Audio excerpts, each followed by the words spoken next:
जय हिंद बच्चों। का हाल चाल बा? ठीक बा लोग नु? चलो अब हमनी के पर्सनली 1.3 जौन एगो सवाल तो बना है, एगो सवाल में 6 बन गई। अच्छा, अब आते हैं दूसरा सवाल, है ना, 9th क्लास का ये वाला, है ना। अब पर्सनली 1.3 का दूसरा सवाल बा। सवाल क्या कहता?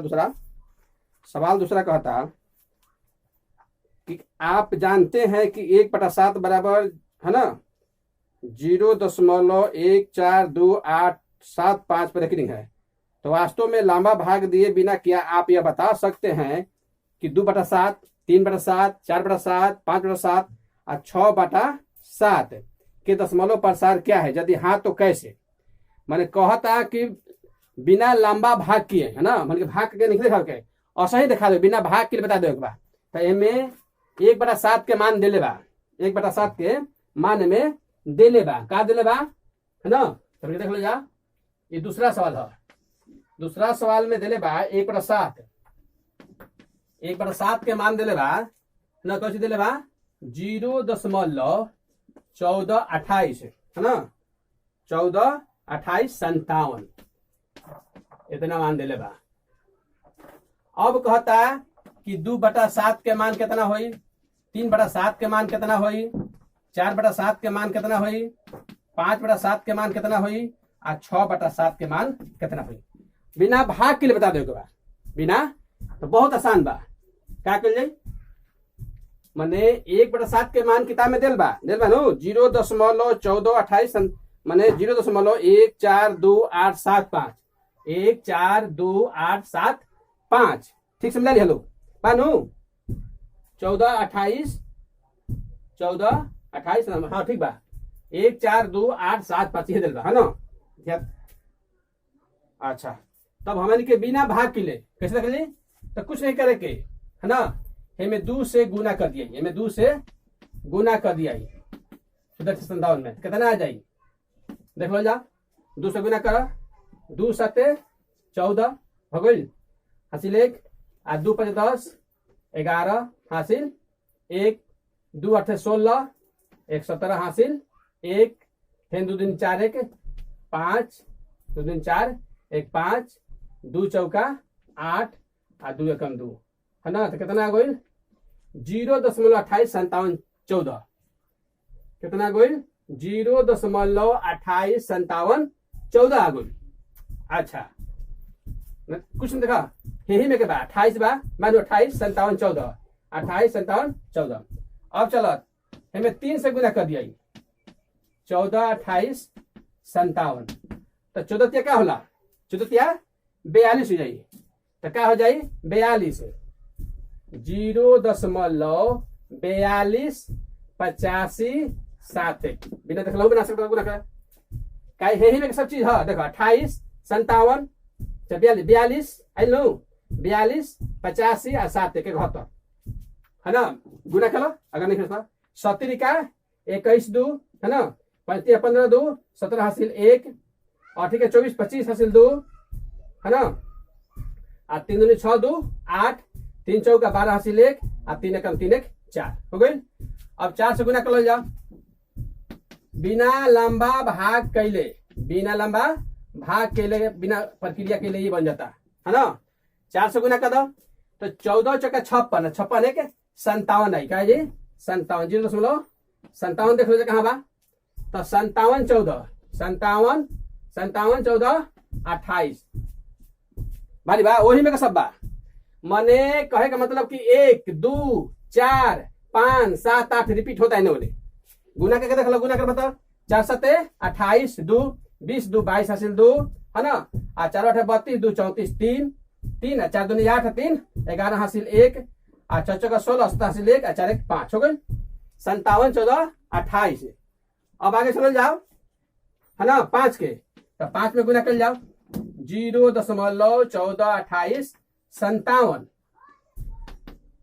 तो 14 5 70 1 71, 14 5 70 1 71। अब देखो 71 कहाँ बा? हे दबा 71 41 42 8 5, ये में ना देख लो तो में देख लो 71 42 85 71, अब तनु 71 71 4 2 8 5, सब यही में रिपीट होता है, सब यही में अंक रिपीट होता है, 71, 42, 85। अच्छा अब 6 बार में, 6 बार गुणा कर जाओ, 0.14 है ना, 1 4 2 8 5 7। ऐसे दशमलव के बाद 14 ना पढ़ जाला, एक अंक पढ़ेला, 1 4 2 8 5 7। लेकिन क्या बोला जाता, आ जाला मुंह से निकल जाला, लेकिन बोले के चाहिए दशमलव के बाद 1 4 2 8 5 7 है ना। तो गुना कर लिए तो 14 5 70 और 14 छक 84। तो 84 1 50 कहे 85 बा, ध्यान दे 85 बा, 84 तो हो ना, 14 छक 84 होता, तो 84 में है लिखे है ना, होने बा, लेकिन 85 बा, 85 ले जा, 0.85 85 71 42। एहू से निके मन भरत है ना बजा, 85 कहाँ बा देखल था, 85 71 85 85 71 42 है ना, 85 71 42। तो बिना लंबा भाग कैले, बिना लंबा भाग कैले हमनी के क्या निकाल जा दशमलव रूप में, आ सब पर एकरिंग हो जाए है ना, सब पर एकरिंग हो जाए, सब पर एकरिंग हो जाए, ये छूट गया, इस सब पर एकरिंग हो जाए, इस सब पर क्या हो जाए, रेकरिंग हो जाए है ना, इस सब पर रेकरिंग हो जाए। अच्छा तो बिना भाग के लड़ के ये सब निकाल जा। अच्छा ये तो हो गया दूसरा सवाल। अब तीसरा सवाल बा, निम्नलिखित को P बटा Q के रूप में व्यक्त कीजिए जहां P और Q पूर्णांक है और Q बराबर नहीं है 0 के। तो ये में हिसाब 3-4 विधि से बनेला, लेकिन सबसे शॉर्ट में तो ये परिचय हम दे चुके बनी, बता चुके बनी, वो चारों विधि पढ़ लिया लोग, आ जे ना पढ़ हुई नीचे लिंक दे दो, फिर से अपन देख लिया लोग। तो ये हम संक्षिप्त बताओ तनी, क्या सवाल कहता कि P बटा Q के रूप में व्यक्त कीजिए, तो हमन के P बटा Q जवन सवाल कहता वैसे ही करे बा। अब बीजा कहित कि ना विस्तार से बनाए, तो विस्तार से चौथा विधि हमके बता दिया, लेकिन ये कहता केवल किताब में कि खाली P बटा Q के रूप में व्यक्त कीजिए, ना संक्षिप्त कहता ना विस्तार कहता। चलो ये हो गई, आगे चलते हैं तीसरा सवाल। तो तीसरा सवाल में क्या बा, तीसरा सवाल में हर सवाल के जो सोल्यूशन बनता हल ओकरा के बढ़िया से देख देख के सीखे के बा है ना। अब आ 3, जहां समझ में ना आवे वो जा कमेंट करके बतावे के बा। 3 नंबर, निम्नलिखित को P बटा Q के रूप में व्यक्त कीजिए जहां P और Q क्या है, पूर्णांक है, Q बराबर नहीं है 0 के। तो पहला सवाल बा 0.6 पर एक रिंग बा, तो क्या हो जाएगी 6 बटा 9 हुई, का है 6 बटा 9 हुई, कटावे से चले जा, 2 3 यानी 6 3 तरीका 9 यानी 2 बटा 3 हो जाएगी। P बटा Q है माने परमेय संख्या के रूप में, परमेय संख्या के रूप में हो जाएगी, माने इस काम में बा आशांत आवर्ती है, पहचाने की विधि बतले बनी, कहा अशांत आवर्ती है, अशांत आवर्ती परमेय संख्या होला, अशांत आवर्ती परमेय संख्या होला है ना। तो ये परमेय संख्या होगी 2 बटा 3। अब अगर विस्तार ज्यादा हो जाए, अच्छा ये हो गई तीसरा के पहला। दूसरा क्या बा, दूसरा बा 0.47, एक बारे में पूरा बतले बनी, एक बारे में पूरा बतले बनी है ना, 0.47। तो 7 पर एक रिंग बा, 4 पर नहीं खे, तो कैसे लिखाई 47 में से 4 जो ना पर एक रिंग नहीं घट जाई, अब बाटा में जो ना पर एक रिंग बा 9 ले लिया, के बदला में 0 ले लिया, तो कितना हो गई 47 में 4 गई 43 बटा 90। एक 3-4 विधि बा, विस्तार विधि बा, लेकिन हमन के परमेय संख्या रूप में करे के बा, P बटा Q के रूप में दर्शावे के बा, इतना मतलब बा है ना। अगर विस्तार से कहे तो विस्तार से बनती, लेकिन विस्तार से में कुछ सवाल में कहत नहीं है, तो जितना सवाल पूछे तो तही जवाब देगा है ना। जहां P और Q क्या है, पूर्णांक है, P Q बराबर है 0 के, हो गए तीसरा नंबर। तीसरा सवाल बा का बा, अगर जे विस्तार से जानना चाहिए, जे विस्तार से जब ना समझ में आई हुई, तो अगर विस्तार से जे जान कमेंट करके बताई लिखी, फिर हम विस्तार से बता दे, हम हमारा बतावे में कोनो दिक्कत नहीं है। हमारा इच्छा बा कि जितना जल्दी से समझ के है ना बना लो लोग, समझ में सबके आवे चाहिए। जब तक समझ में ना आई पढ़ल क्या हुई, सफल ना हुई, ऐसे समझ में आई तबे सफल हुई, पढ़ल सफल तबे हुई जब समझ में आई। तो समझ में नहीं आया तो फिर हम बतावे खातिर तैयार बानी, ऐसे कोनो दिक्कत नहीं है। लेकिन हमके P बटा Q के रूप में करेंगे बा। अभी तीसरा सवाल का बा 0.00 0.00 एक तीनों पर एक रिंग बा, तीनों पर। ये सब अशांत आवर्ती है, ये सब अशांत आवर्ती है ना, नॉन, है ना, ये सब क्या है, non terminating recurring, non terminating recurring, decimal भी कह सकला आदमी। तो क्या है, तो क्या करिए करके एक बाटा ले लिया, 1 2 3 गो 9, 1 गो 2 गो 3 गो, एक हो जाए इतना हो जाए। तो तीनों का मैंने पी बटा क्यू ग्रुप कर दें जा। अच्छा, ये तीसरा सवाल हो गई। चौथा सवाल बा कि 0.999 को पी बटा क्यू के रूप में व्यक्त कीजिए। क्या आप अपने उत्तर में से आश्चर्यचकित हैं? अपने अध्यापक और कक्षा के सहयोगियों के साथ उत्तर की सार्थकता पर चर्चा कीजिए। चर्चा करके बा, है ना, और जा ये हो गई 3, है ना, 3 देख लेंगे सबके परमेश के रूप में व्यक्त कर देंगे के। अब आते हैं 4, आते हैं 4 बा सवाल नंबर 4। तो 4 में क्या बा, 0.9 क्या बा, 0.9999 डॉट कॉम दिले बा। तो इहो अशांति आवर्ती है, इहो अशांति आवर्ती है। जब 9 दिले बा डॉट कॉम बा, 9 बार बार आवता, बार बार आवता है। क्या हम लिख सकते हैं हमके एक के हमने के 0.9 पर एक रिंग लिख सकते हैं, लिख सकते हैं। आप पी बटा क्यू के रूप में क्या हुई, तो 9 तो भाई नहीं बा, आधे एक रिंग बात 9 हो जाई, कटेला पर क्या आ जाई, 1 आ जाई, है ना, कटेला पर 1 आ जाई। तो पी बटा क्यू के रूप में क्या लिख सकते हैं, 1 बटा 1 लिख सकते हैं। पी के रूप में हमने के 1 बाटा नीचे एक छिपा रहेला, कोनो अंक के नीचे अगल बगल एक छिपा रहेला। तो 1 बटा 1 लिख सकते हैं पी बटा क्यू के रूप में, जहां क्यू बराबर नहीं है 0 के। तो सवाल यह कहते रहे, तो चर्चा में आश्चर्य होता कि मैंने 1 आ जाता, बन गए 0.099, तो 0.09 बा, एक मतलब कुछ कम बा, एगो फिर 1 बन गई टोटल, है ना, रेकरिंग रहे, थोड़ा सा कम रहे। तो जब हमने परमेय संख्या को ले जाती क्या हो गई, 1 हो गई, है ना। तो 4 बन गए सवाल। अच्छा, फिर 5वां सवाल बा, 5वां सवाल का बा कि 1/17 के दशमलव प्रसार में अंकों के पुनरावृत्ति खंडों में अंकों की अधिकतम संख्या क्या हो सकती है? अपने उत्तर की जांच करने के लिए विभाजन क्रिया कीजिए। तो विभाजन क्रिया कर ली, क्या करेंगे बा, आवल जाओ कर जाओ। 5 नंबर सवाल, 5 नंबर सवाल, 5 नंबर सवाल का बा, है ना, 1/17, 1/17 बा का बा 1/17। तो 17 से भाग कर जाई, 17 से भाग कर जाई, ये बहुत लंबा प्रक्रिया जाई, है ना, हेजा करते नहीं, जैसे करता नहीं, 17 से भाग कर जाई। फिर समझ लो, ढेर के घबरा लो, 1 भाग करे के बा, हेजा 0 तर नहीं जा, है ना, दशमलव तरफ ना भाग लगी, है ना, फिर 0 तर जाई, फिर 0 तर जाई। तो 17 5 85, 17 5 85, है ना, 85 5 बार में 10 में 5 गोल 5, 10 में 5 गोल 5, 9 में गोल 1, फिर भाग ना लगे, 0 तर जाई। तो क्या जाए, 17 पढ़ा पड़ जाओ,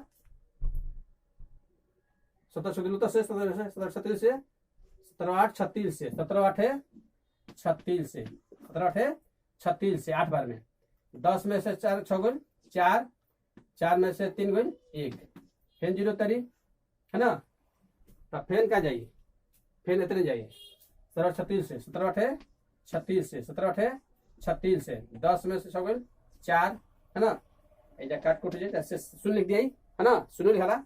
अच्छा, फिर 0 जाई, तो 17 दूनी 34, 17 दूनी 34, 10 में 4 गुण 6, फिर 0 तरी, तो 7 51, 7 51, 10 में से गुण 9, है ना, फिर 0, 17 5 85, 3 बार मिला है, 3 बार में, फिर 17 5 85, 17 5 85। अच्छा, हेजा थोड़ा सा ना रुकी, तो हम हेजा प्रक्रिया करता नहीं, है ना, हेजा 90, हेजा 90 इला, हेजा 90 इला नू, तब हेजा करते नहीं हम, ये प्रक्रिया हम हेजा करते हैं 90, तो क्या गुण 17 5 85।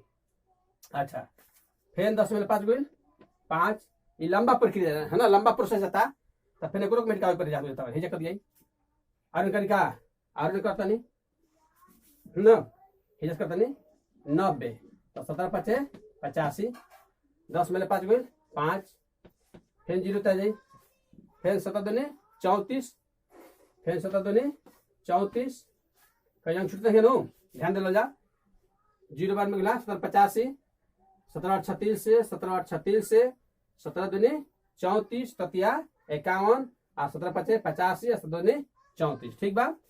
10 में से 4 गुण 6, 4 3 1, फिर 0 3, क्या 16 में जाए ना 17 से, तो क्या हो जी 17 50 50 17 17 17 से 17 8 36 से 17 9 53 से 17 9 53 से 10 में 3 गुण 7 है ना, ऐसा काट कुट हो जाए, फिर 0 है ना, तो भाग ले जा 7 51 17 68 है, 17 चौका 68, 17 चौका 68, 17 चौका 68, देखो कब हो जाता है। 10 में से 8 गुण 2, फिर 0 है ना, तो 17 एकम 17 एकम 17, 17 एकम 17, 10 में 7 गुण 3, देखा जाओ कहाँ आता है 1 है ना, 10 में 7 गुण 3, तो एजा फिर एजा ना हुई, अभी चलते जा एजा पर किया लेते हैं 3 आता, कितना आता 3 तो 0 तो जी। अच्छा तो फिर क्या जी 17 17 34, 17 एक बार में 17, फिर एक बार में जाइए 17 34 बड़ा हो जाता, तो 17 एक बार में 10 में 7 गुण 3 है ना, 2 में ले गुण 1 0 तरी, तो 17 छक दिलोतर से 17 17 से 17 7 19 से 17 7 19 देखो तो यहाँ है नो, 17 से भाग करिए यहाँ, तो 17 7 19 से 17 7 19 से 10 में से 9 गुण 1, 2 में ले गुण 1 है ना, 11 फिर 0 जी, तो 17 छक दिलोतर से 17 छक दिलोतर से 10 में से 2 गुण 8 है ना, काट कुट हो जाए, फिर 0 तो आ जाए, तो कहा जाए 17 चौका 68, 17 चौका 68 कहीं 85 बढ़ जाए, 10 में से 8 गुण 2, 7 6 गुण 1, फिर 0, 17 छक दिलोतर से 17 7 19 से 17 7 19 से 17 7 19 से 17 छक दिलोतर से 17 चौका 68, 17 चौका 68 और 17 7 19 से 17 7 19 से 10 में से 9 गुण 1, अब के देखा लोग शेष 1 आई, अब के शेष 1 आई, अब के शेष 1 आई, तो हमने के क्या कह सकते हैं कि 1/17 में है ना दशमलव के बाद अधिकतम संख्या कब बार होगी, गिन लो जा 1 2 3 आई सब पर एक रिंग होगी, फिर बार बार आई, फिर नहीं जैसे चलो जी 0 तरी ना भाग लगी, तो फिर क्या हो 0 तरी, फिर 0, फिर नहीं 0 तर जाई है ना, अब फिर 17 5 85, फिर 0 चली, फिर 17 5 85 हो जाई, तो फिर यही प्रक्रिया चली गई, कहे का मतलब कि क्या हेजा से रेकरिंग चालू हो जाई, इतना तक है नो, इतना तक रेकरिंग आ जाई, इतना तक रेकरिंग हो जाई, समझ है ना, इतना तक गिनो जा 1 2 3 4 5 6 7 8 9 10 11 12 13 14 15 16 बार।